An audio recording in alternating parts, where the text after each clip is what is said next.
Se confermeremo il parametro importante di essere sotto i 50 di incidenza su 100.000 abitanti, e dai dati che avete visto in questi giorni insomma ci siamo, è verosimile che si possa andare in zona bianca dal 7 di giugno. La curva dell'epidemia dei ricoveri continua a diminuire, il Veneto si avvia verso la zona bianca. Cosa esattamente ciò significherà è oggetto di discussione in conferenza delle regioni prima, con il governo poi. La proposta del Veneto, comunica Zaia, è netta sia sulle aperture che sul coprifuoco. Se arrivo in zona bianca che ho meno di 50 contagiati su 100.000 abitanti a settimana, vuol dire che i nostri cittadini potranno tornare alla normalità, sapendo che dovranno usare la mascherina, l'igiene delle mani, evitare gli assembramenti.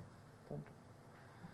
È quello al quale puntiamo. La domanda fatidica che tutti ci fanno e mi fanno in queste ore, ma il coprifuoco è da cancellare. Niente coprifuoco, è tutto aperto nell'auspicata zona bianca, tranne le discoteche vincolate al decreto del governo, anche se per queste attività il Veneto ha in mente una sperimentazione che intende sottoporre al CTS. Sperimentare per aprire di tutti, cioè sperimentare con 1, 2, 3 locali e fare un monitoraggio di quello che accade. Però vogliamo fare un progetto prima.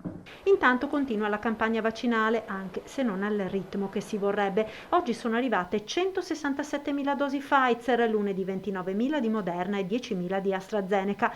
La fine di maggio e gli inizi di giugno dovevano essere la svolta sul fronte vaccini, ma rischia di non essere così. E nella settimana dal 10 al 16 giugno è annunciato un calo delle consegne. Ci hanno comunicato, appena arrivato, una diminuzione delle consegne dal 10 al 16, però non hanno specificato cosa.